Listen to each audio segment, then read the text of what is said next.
Local programming on KRWG made possible in part by viewers like you. Thank you.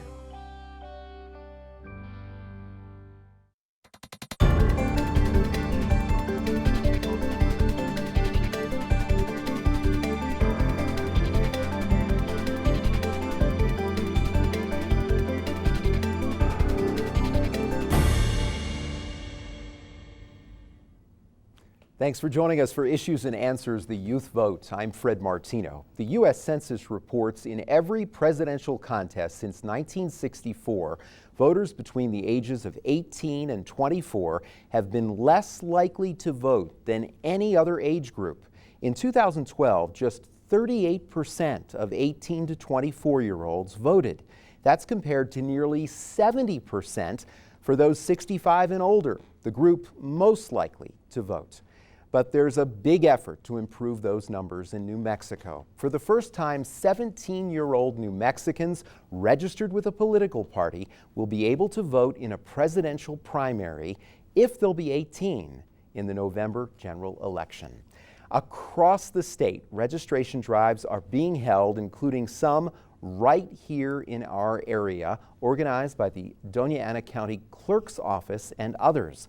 To talk about youth voting and the issues important to young people today, I am very pleased to welcome from Mayfield High School teacher Hannah Phillips and students Chris Katanak and Jose Rubio. And from Centennial High School today, teacher Andrew Montoya and students Cristo Luna and Andre Gonzalez. Thanks all of you for being here with us today to talk about this incredibly important issue. I appreciate it very much. Thank you for inviting. Thank you for having us. Yeah. Well, I want to start off with, we're going to take audience questions throughout the show today, but I have a few, and I want to start off with one that probably is no surprise, a question really for students and teachers alike. The tenor of this presidential election, what we're seeing, the political climate right now, is really like nothing we've ever seen in recent times. Donald Trump and Ted Cruz bear little resemblance to candidates that we learn about in history class. And on the Democratic side, something really unprecedented too, with one of the two major candidates, Bernie Sanders, with a long career not as a Democrat, but as a Democratic socialist. This must make for some very interesting classes at local high schools. Hannah, let me ask you about it. What is this like, teaching at this very time? It feels actually like the climate in the classroom is more polarized than I felt before in presidential elections. This is my third presidential election as a teacher of government, and the students are, I feel, reflecting the tenor of that conversation that you're talking about. Does that concern you? Well, not really, no. I think that for the most part the students are going to vote their conscience. No, not really. Is it exciting, guys, that you're going to be able to vote if you're registered with a political party at 17 now in New Mexico? I mean, I can't vote. I'm an independent, so. Yeah, we're disenfranchised. I am too. Yeah, so I mean, it's cool that people that are 17 can vote now in primaries, but I have to wait until the general election. But. Jose, what about you? What do you think? I think it's cool, and I think it's a good thing. It lets people, become more engaged with political issues at a younger age, so that they'll continue it throughout their lifetime. And I think it's just a good thing to do in general. Andrew, teaching in this time, what is it like for you? Well, as a young teacher, I didn't want to go too deep into that, but as a younger teacher, this is my first presidential election that I have the opportunity to teach government during a presidential election, and it has been an amazing experience. I'm really big on making the classroom as relevant as possible, and you can't get more relevant than bringing in actual primary source documentation of these candidates that you spoke of into the classroom and having the students see the speeches that were just given and debate on them. I think that's a really, really awesome opportunity for students to actually hear the words directly from the source's mouth, but not only that, but see if it relates to them. Yeah. It relates to them to the point where they want to participate in politics a little bit more. They want to go out and vote a little bit more because of what this individual is saying is really, really pertinent to that individual. And you've been given them the opportunity to vote because you and others with the Doña Ana County Clerk's Office as well helping out have been registering students. You've had some success at Centennial with that, haven't you? Very much so, very much so. We just got finished with the voter registration drive last week. My elective course in LASE, I don't know if you ever heard about it in LASE. Sure It's have. Engaging Latinos for Education. And what that class did is we planned a voter registration drive all of last week. And I'm a certified new voter registrar myself, so I actually had students come to my classroom before school, during lunch, and after school to register to vote, 17-year-olds as well as 18. And on Friday, we had a huge, huge event in the Commons area there at Centennial High School. So there's some excitement about this. There is. And then I had some of my enlisted students go door to door to ask students if they were willing to register, and I had the teachers buy into it. I had announcements being made. Information was being thrown out there for students to really, really be engaged in registering to vote. And I'm glad to say that we have over 325 new registered voters from Centennial. 325? 125. 125. Congratulations. Yeah, 125. Yeah. All right. That's next year. That's 325 next year, is next year. You Yes, got a sir. goal for next year. 125. And we should point out for students who have a New Mexico driver's license, it's a little easier to register to vote now. If they don't do it when they get their driver's license, they can go ahead and go online and register online, but you have to have an official New Mexico ID to register online. You'll see the link to that actually on our homepage at krwg.org. Cristo, what about you? I mean, the tenor of this election is probably like none I would imagine we'll ever even see again, I would think. This is very unusual. You're right. I love to learn about the election, especially in my class. It's really cool when you're in a government class and it's election season. So what we did in my class, we analyzed all the candidates, and we did it at the beginning. So we made posters of everyone and outlined their stances on issues, and then we discussed them in the class. And as we hung all the posters up in our room, and as each candidate dropped the election, we removed a poster. And then we had analyzed the two candidates that are now left, like Hillary and Bernie and Trump and Cruz. And we look at what they stand and the similarities and differences between That both is of them. great to hear. I remember when I was in high school a very long time ago, this really engaged me in what became my career because of the opportunity to see that what I was learning about in class was going to really have an impact. And you're actually getting deeper into this than, unfortunately, a lot of the news coverage. They don't talk about issues enough.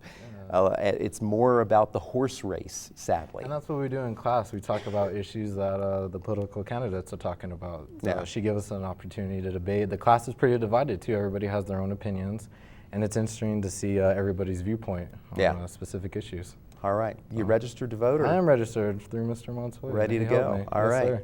Andre, you have experience not only in the classroom, but actually in Washington, D.C., because you were an intern with a local senator, right, in New Mexico. Is that right?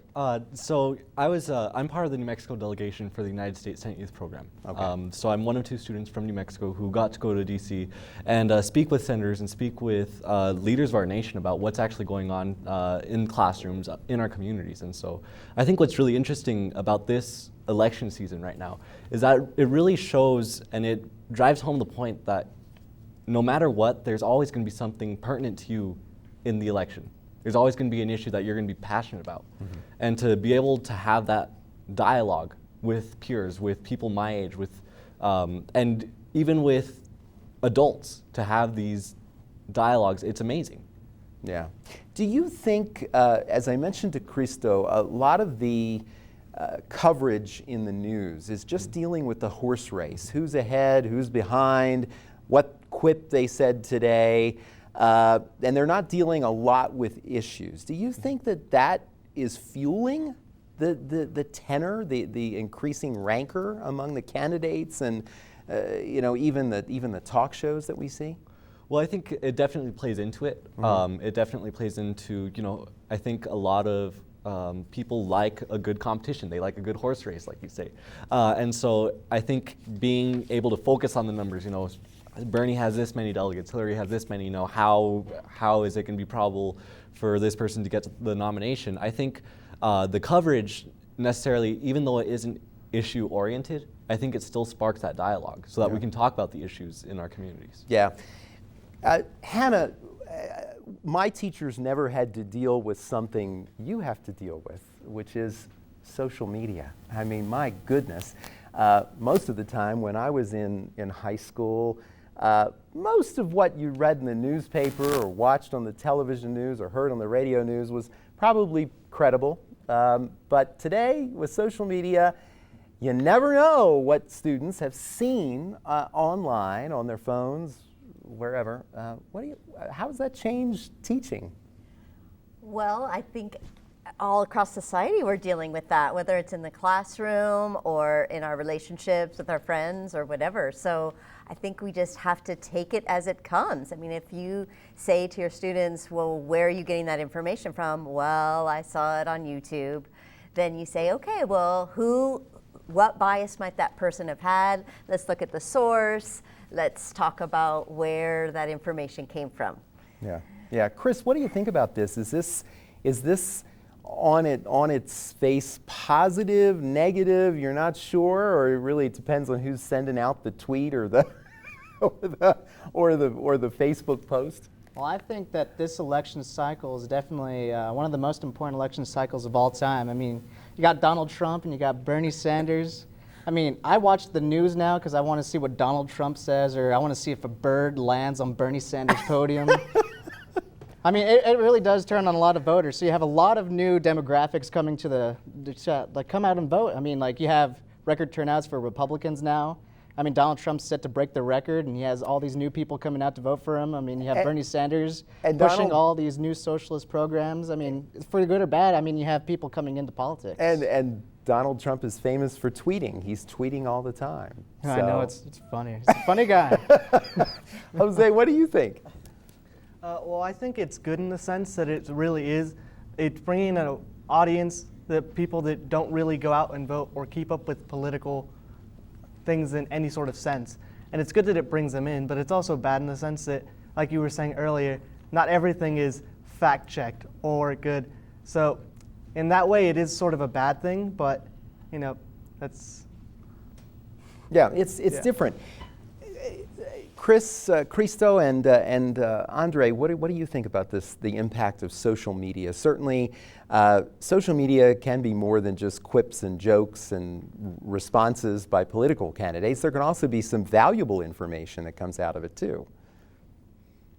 You know, I think it's a good thing that that social media has played such a huge role in this election. I think one of the downsides is that social media also fosters the anger and hate that a lot of people are able to spew because it's mostly anonymous. You can hide behind that screen. And so that I think that really keeps us from being able to talk about issues and talk about and have substantial conversations because all of a sudden you're dealing with someone who is hiding behind a screen. Yeah. And with the news thing too, I learned in my government class that a lot of news stations are very biased. MSNBC is very different from Fox News. And you have to find a news source that's pretty neutral that will ask both sides of the question and get views from both angles, rather than just one. Because if you just watch one, they could be very different and very biased towards some candidates and even bashing towards others. Yeah. So it depends on the source. Such a good point. That's another big change that's occurred over the last, actually more than a decade now, but that very often a certain channel has a certain slant on the news, which when I was growing up was not the case. What do you think about this with social media? I can't even imagine being a teacher because you walk into the classroom and you have no idea as you're talking about a lesson that day if maybe the whole conversation is going to change because of something that went on Twitter or Facebook the night before. Oh yeah, no, that's so true.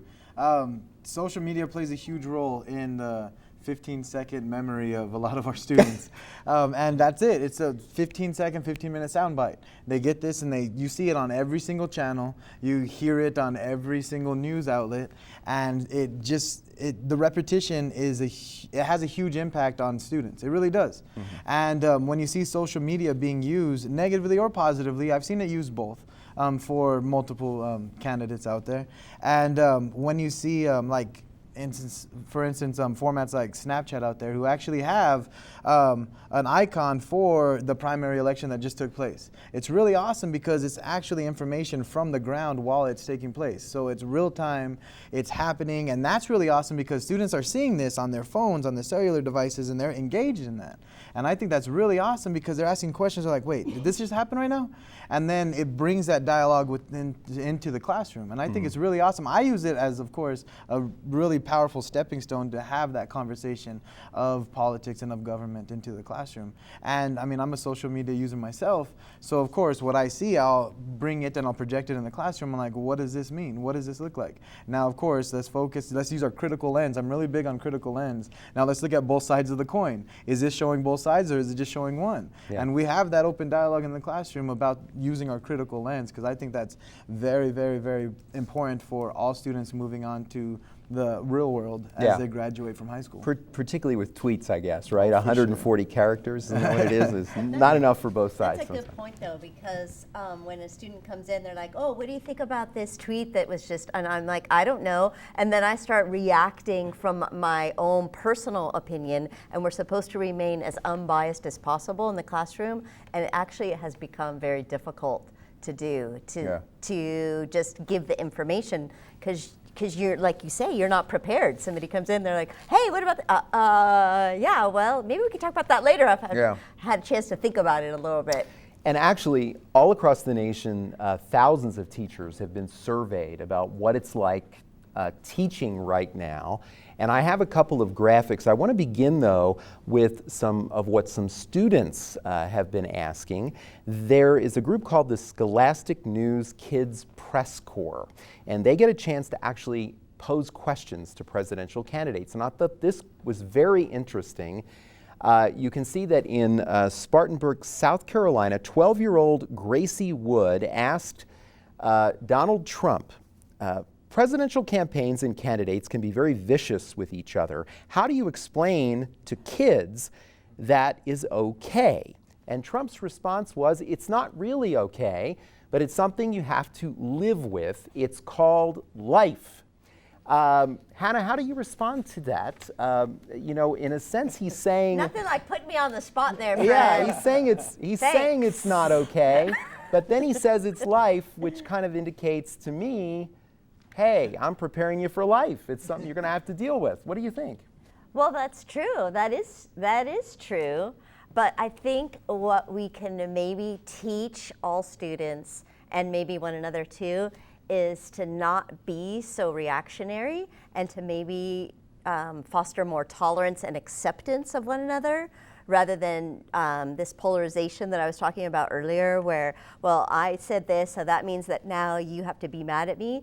Maybe we should foster more of a, you know, okay, yeah, so that's the way you think. And along those lines, the Southern Poverty Law Center did a survey of over 2,000 teachers.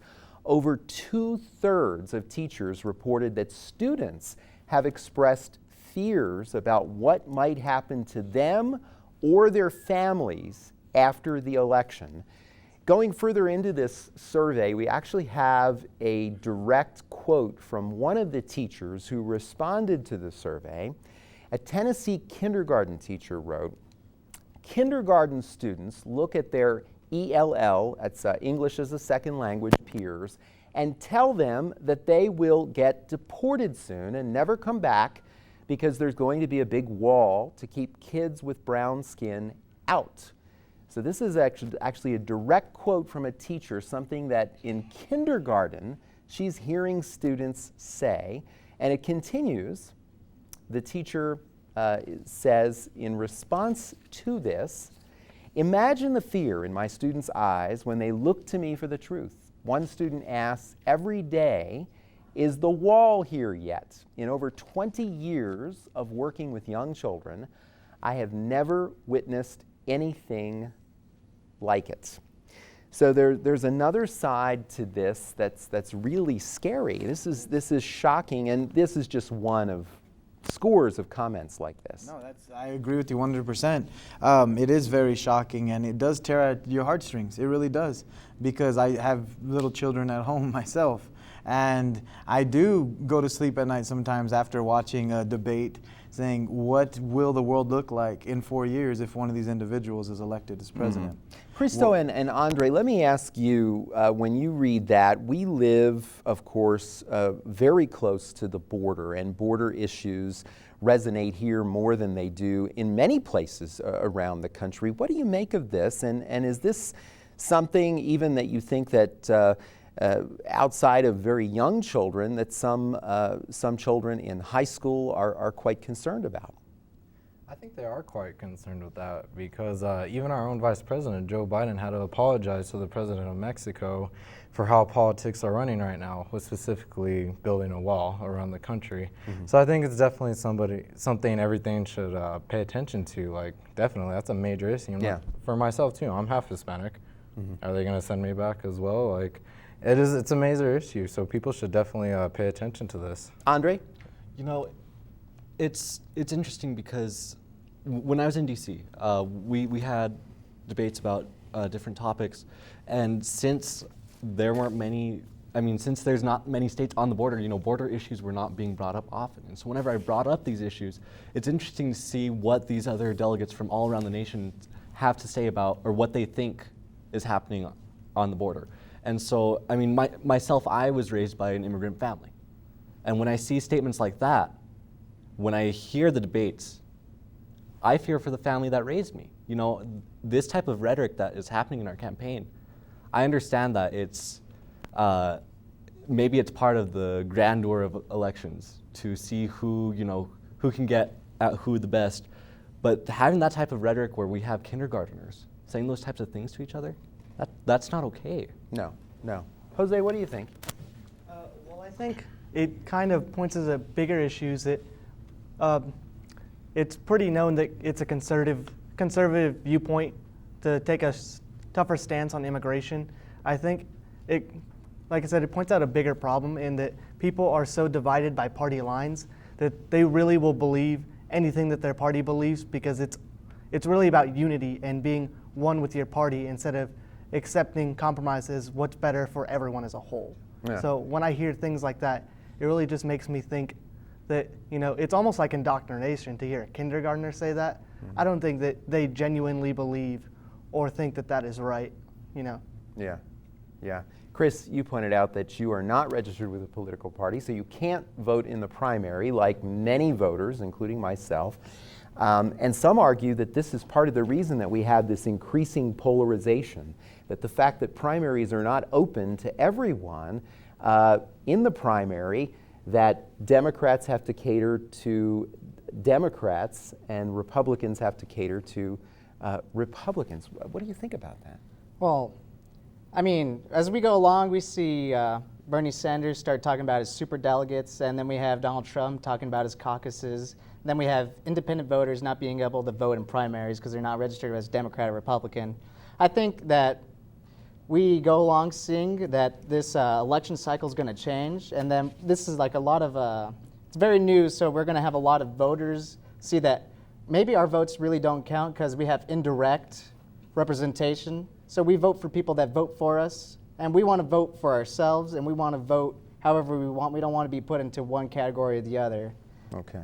So it's very interesting. And in this year's presidential election, of course, we talk about so many things related to social media. Donald Trump has gotten a lot of attention for many of his comments, whether they're on social media or not. But he is not alone. In addition to some controversial comments, prior to the heat of the campaign, Senator Ted Cruz surprised some with this online video. Let's take a look. There are few things I enjoy more than on weekends cooking breakfast with the family. Of course, in Texas, we cook bacon a little differently than most folks.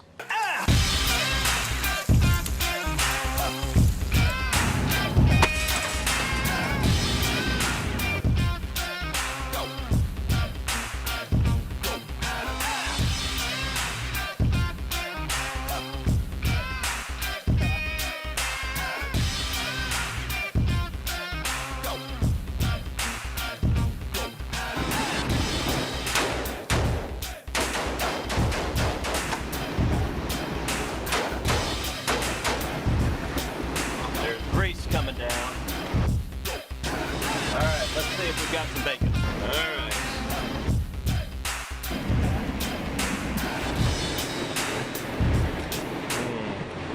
Machine gun bacon. When I first saw that online, my first reaction was I never thought I'd see a U.S. senator shooting a machine gun, much less cooking bacon with a machine gun. But this is, again, part of this entertainment culture, if you will, in the election.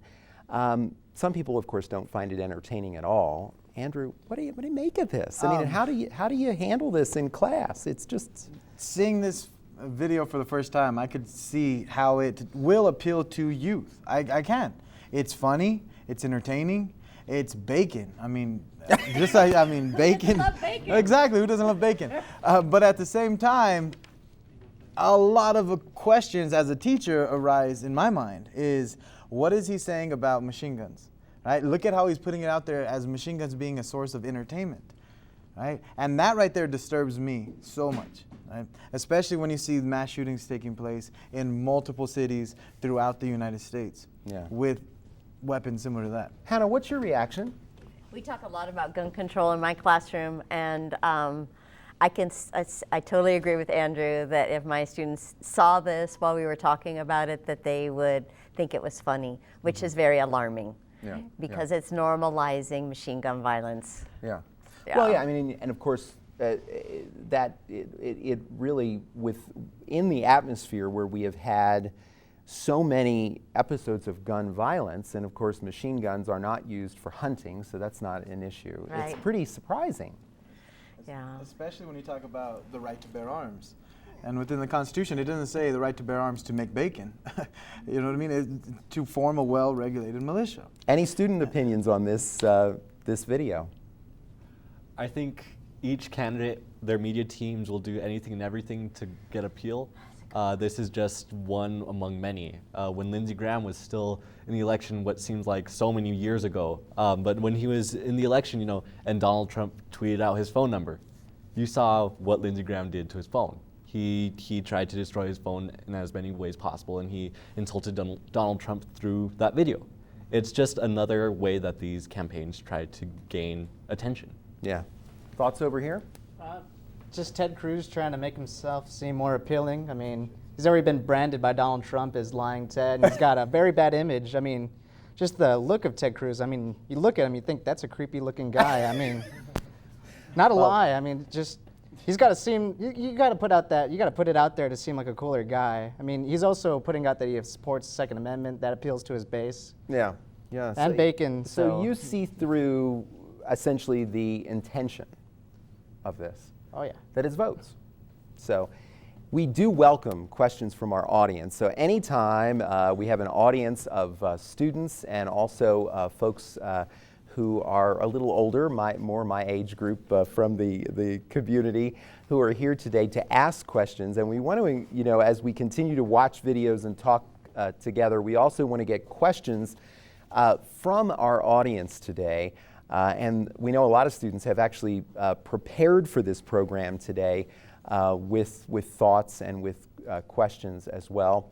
And it's really great, and it's part of the dialogue that we hope to achieve with this kind of programming. So much of television and radio, it goes one way, and we want it to be a two-way conversation. We do have a question. Yes, I was wondering if you think Bernie's idea of free college is good for America.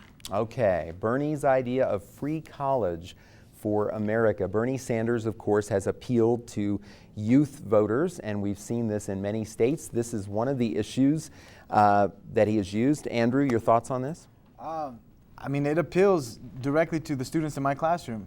So much so that students are sharing this as the reason why they support Bernie Sanders. And of course, he has received over 80% of the votes for those under 30 in some states. Yes, and analysts have said that that was critical in winning, for instance, Michigan. For sure. Gentlemen, what do you think? Honestly, I think that allowing for each and every student to be able to go to college and not have to worry about paying off student debts for decades and decades to come, that's a good idea. I absolutely love the idea of free college for students. So there's a reason it resonates. Exactly. Christo? Exactly. It appeals to a lot of my friends too, because a lot of my friends said they didn't get scholarships or anything, Yeah. and how are they going to pay for college? And they want to work through college. And It was ironic. I was listening to NPR, a story that was done recently on our radio station, KRWG Radio, and they were talking about students in the U.S. who were preparing to go to Germany because in Germany, college education is free for everyone, including immigrants. So it's really amazing. You can see why this resonates. We have another question. Do you think the image of the candidates matter in point of views wise? Like, I guess you may say they lie on some of their images, you know, like Cruz did. So do you think that affects the campaign and how they run? Okay. What do you guys think? Oh, it totally does. I mean, you got Bernie Sanders. He seems like your cool grandpa. You got Hillary. She seems like a lady that's constantly nagging you. I mean, she tries to seem cool. She's always pandering to everybody. Like the other day, there was a video of her pandering to black people, saying she carries hot sauce in her purse. I mean, Donald Trump, he's just a bashful guy. I mean, he appeals to his own people. I mean, like men that are white and 60 and over. People love an alpha male. Ted Cruz, I guess he could appeal to like conservative voters. I mean, he's still a creepy looking guy. I wouldn't want that guy living next door. Jose, what do you think? Well, I think, to be honest, it's almost the biggest thing, almost bigger, you could even say bigger than stances, because nowadays with social media, and just the internet in general, image is everything. If you can get someone to want to vote for you in 2 seconds, why would you want to spend an entire 2 hours talking about your issues? So to be able to, bring your image in such a compact format really just affects everything. Yeah. And if you're labeled as a liar or someone who isn't trustworthy, you're pretty much almost done. As people have quoted Hillary as lying. That's one of the reasons she's disliked, as opposed to Bernie, who's always seen as such an honest candidate. Okay, we have a New England Patriots fan with a question. Hi. If there was one thing you could change about society, what would it be?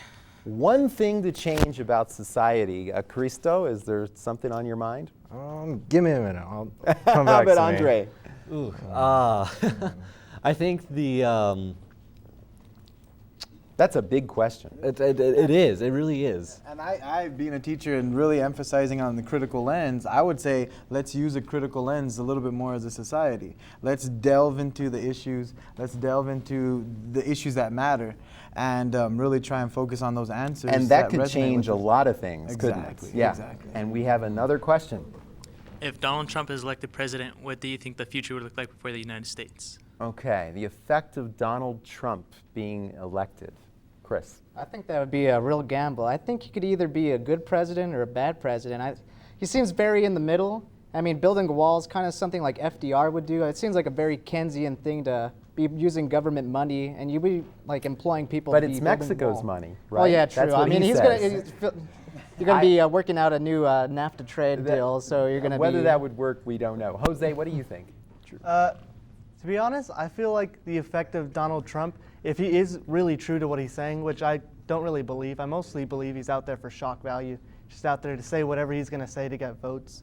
If he's actually true to what he's saying, I think he's going to be a very ineffective president. It's sort of like Sanders on the Democratic side. No one really wants to work with him because he's so opposite in almost every single. He's opposite in his own way. Mm-hmm. Another question.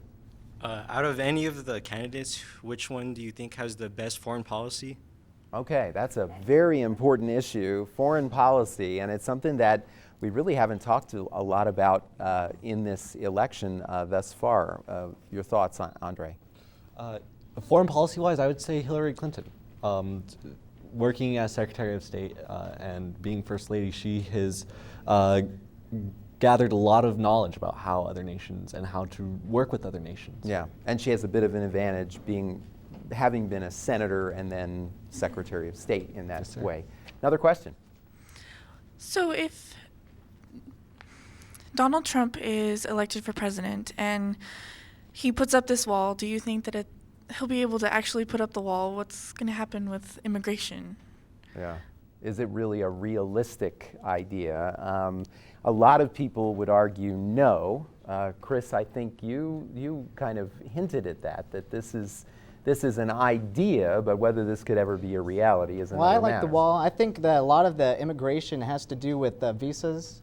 And it's most of the people that are in the country illegally are just people that extended their visas. So you'd have to work out something with people extending their visas. Most of the workforce comes from people coming into the country, becoming doctors, or they fill in the lower caste of the work ladder. So I just think that filling in visas, I mean, there is a problem along the wall, but I think that building the wall would help with that. It's just mostly, I think, fixing the visa problem would help immigration a ton. Mm-hmm. Another question? My question's kind of similar, but it's if Donald Trump does become president and he starts making unconstitutional laws, like, how do you think the Supreme Court would step in? Yeah. We do have checks and balances, and I remember when I was in high school, that was always a big part of history class, was talking about checks and balances. However, the Supreme Court was so important to remind us of, because whoever is elected president will likely be appointing, or nominating rather, a number of Supreme Court justices, and the Senate has to confirm. But this is so important, and it's another reason why I think what you do in the classroom is so important. It is. It's entirely important, especially when you talk about the checks and balances system, especially when you see, okay, who holds the executive branch's feet to the fire, and that's where you get into the legislative branch and the judicial branch, and how the executive branch's primary role. That one, yes. Their number one role is to enforce laws. Now, not necessarily to create them, because that's the legislative branch's job. Yeah. So when you talk about enforcing laws, then you talk about a whole other gambit of issues as well, because the president not only has the ability to appoint the new justices, but also the cabinet members, as well as the agency members as well. So they appoint a very important issue. We're going to get back to more questions from our audience, but I want to have a chance to see another video right now. In a recent speech to journalists, President Obama expressed alarm about our political climate. Many of his comments were a call to action to the media to do a better job. But the president also called on all Americans to foster a civil dialogue. Let's take a listen. And I say this not because of some vague notion of political correctness, which seems to be increasingly an excuse to just say offensive things or lie out loud.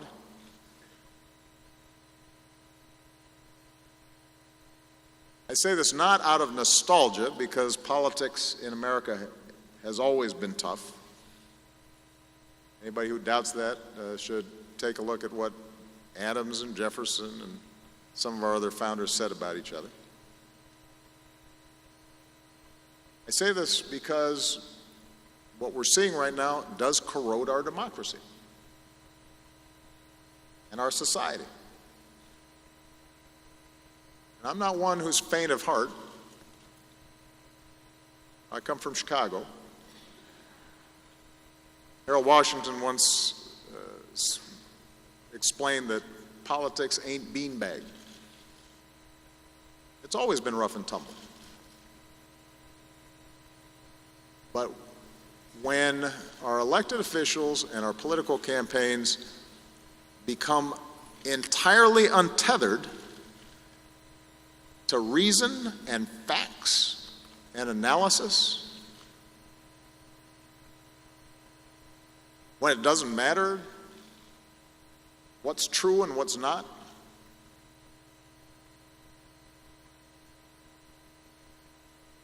that makes it all but impossible for us to make good decisions on behalf of future generations.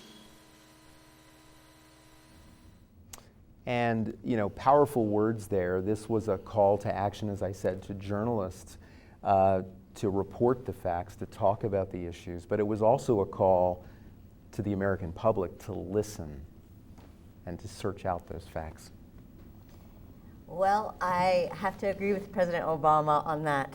I feel like we're a little bit too swayed, like you were talking earlier about the social media, and like you guys mentioned too about the campaign and how it's just about getting elected and they're not really talking about the issues.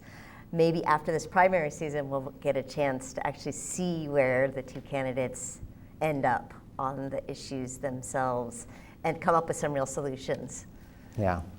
Andre, you were in Washington, D.C. It must have been amazing to be there representing New Mexico as a young person, and as President Obama said, our future generations here.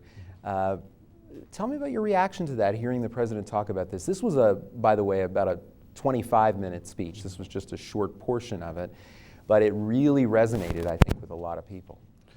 You know, I think I agree with him. I mean, lately we have seen that our national dialogue has moved towards hating political correctness, but I don't think of it as political correctness. Instead, I think of it as human decency. When I was in DC, we did get to meet President Obama, and he talked with us, and he said, you know, no matter what the news media might try to convince you of, or no matter what anyone tries to convince you of, you are growing up, your generation is growing up in the greatest time of the United States. If someone were to choose a generation to grow up in, it would be this generation. And so I think our generation needs to hold on to that hope. But it's very, very scary to see this type of rhetoric. And the thing is that this type of national rhetoric where it's so hateful and it's off the hinges, it starts spreading to state races, it starts spreading to local races. And then you see this type of hate being fostered in our own communities. And of course, there's money to fuel it like never before with the Citizens United decision, getting us back to where we started, talking about the importance of who is appointed to the Supreme Court. That Supreme Court decision unleashed more money into politics to spread outright falsehoods or misleading information in ways with billions of dollars we've never seen before. What do you guys think about this? I mean, this is the future, and it's so important. We are seeing this like never before, and of course, as we get into the general election season, we'll see a lot more of this kind of spending on essentially not advancing a cause, but trying to damage an opponent. Well, you got Bernie Sanders calling out Hillary Clinton, saying she's sponsored by Wall Street. You have people pushing their special agendas onto candidates in turn for money.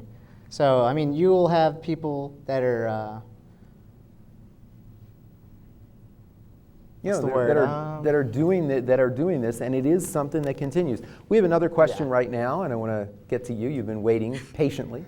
Back to the subject of free college, how do you think that'll be possible? Free college, how is it possible? So, of course, both Bernie Sanders and Hillary Clinton have different proposals to reduce student debt.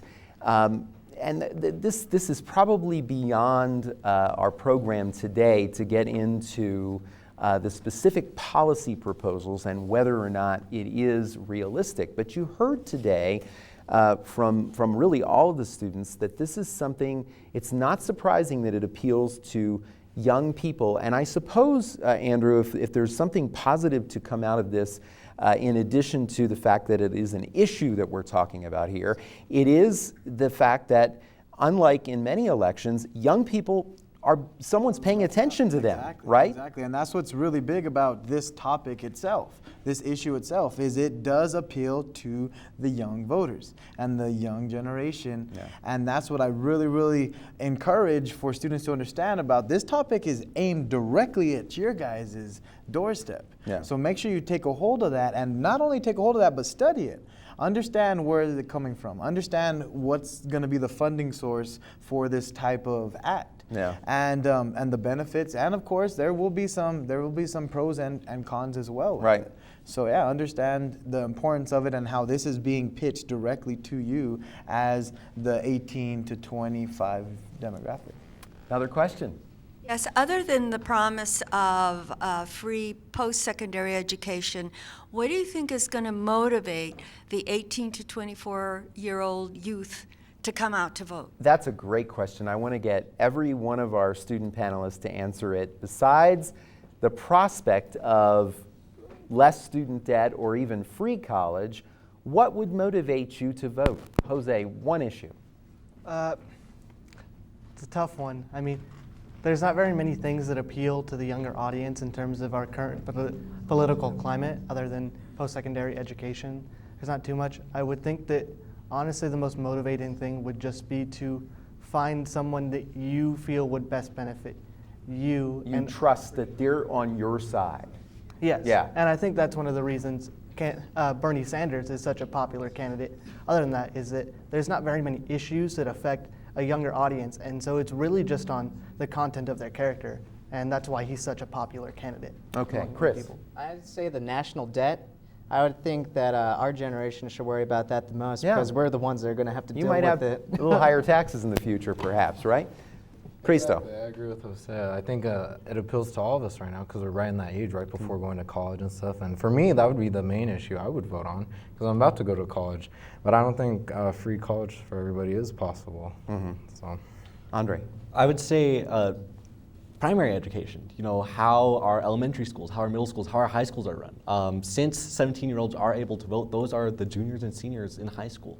And so I think playing up, or not playing up, but emphasizing where each party, where each candidate stands on where their education policy, what they think about different education policies, that's how you're going to motivate those younger voters. And that's going to be an issues and answers forum that we're going to have next week, actually. So we'll watch krwg.org and listen to KRWG radio for information on that. Yes? When my mom and dad went to college in California, they both went to UC Berkeley, and they actually went to college for free. Yeah. So it's not impossible, I don't think. I think if we restructure the budget, I think it's possible. Maybe not free, but I think we can make it affordable. And as I mentioned, in Germany, they've done it for many years and continue to do it. What we pointed out recently on NPR was that even for immigrants, for Americans going to Germany, getting a free education. Sorry, so, yeah. But even right now, I'm going to college for free. I have a full-ride scholarship. Yeah. So it is possible. Yeah, the lottery It's very scholarship possible. helps. I could build on that too, because I'm currently in about $30,000 in debt myself. Yeah, so for you know paying the for other side of I know it. the other side entirely. Okay. Build on that really, really quickly. When I was over in DC, we talked with the German ambassador to the United States, and we asked him about education in Germany, college education. And he said, you know, funnily enough, there are more German citizens who come to the United States for education because the two education systems are so vastly different. Yeah. Germany's system is more vocational based. Our educational system still attracts people from all over the world, even with the cost. Yes, question. What is your opinion on the current state of war on terrorism? On the state of what? On the state of war of terrorism, sorry. On terrorism. Okay. So this again is another major issue in the election. Is it something, guys, that you think people your age would vote on because you grew up with this knowledge that it was possible for America to be attacked by terrorists? Jose. I think it's absolutely a topic that people our age are interested in. Like you were saying, we're the generation that grew up. We have not been at war. We have not been at war since we were children. It's just something that's so ingrained in our lives. For us, it's not really, we don't really know what peacetime is because there's never really been a time up until now. You know, things are dying down in the Middle East. U.S. involvement is minimal, and I think that it's a topic that greatly concerns our generation. And Chris, what do you think? I don't think it'll bring people out our age demographic to vote. I mean, it's just something that's been normal to us ever since we were kids. I mean, we've had terror all this time. I mean, it's a very important topic that you But got ISIS. It may not actually motivate It won't. people It won't to vote. bring people our age to vote, like free college or legalizing marijuana. But I mean, it's a real issue. Yeah. That's sad, but true. Andre. You know, I think, especially here in Las Cruces, here in this area, it is a big topic with White Sands right there, with Holloman Air Force Base, with Fort Bliss. I'm a military brat. My dad, he served in the Army. And so I think it's definitely a topic that many young people will talk about. But I think our generation has kind of become desensitized to terrorism. We have grown up seeing the images of those tragedies, and so I think it's going to be rough. Yeah. It's rough for us to kind of think about it rationally. Yeah. Well, believe it or not, we're quickly running out of time, and I want to get to as many questions as we have, so another question. What would the president's role be in protecting the environment? Protecting the environment and environmental issues. Christo, let me ask you about that. And it has been said that not just your generation, but the generation before it as well, cared a lot more about the environment. But of course, we also grew up with recycling. We grew up with a lot more focus on the environment.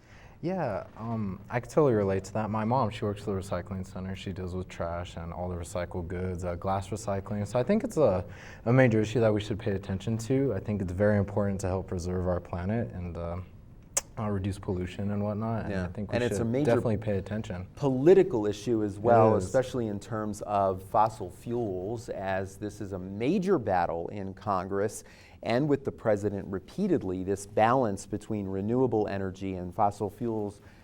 Chris, your thoughts on it? I mean, you're going to want to have the most energy you can possibly have. You want to have a monopoly on energy so you're better than everybody.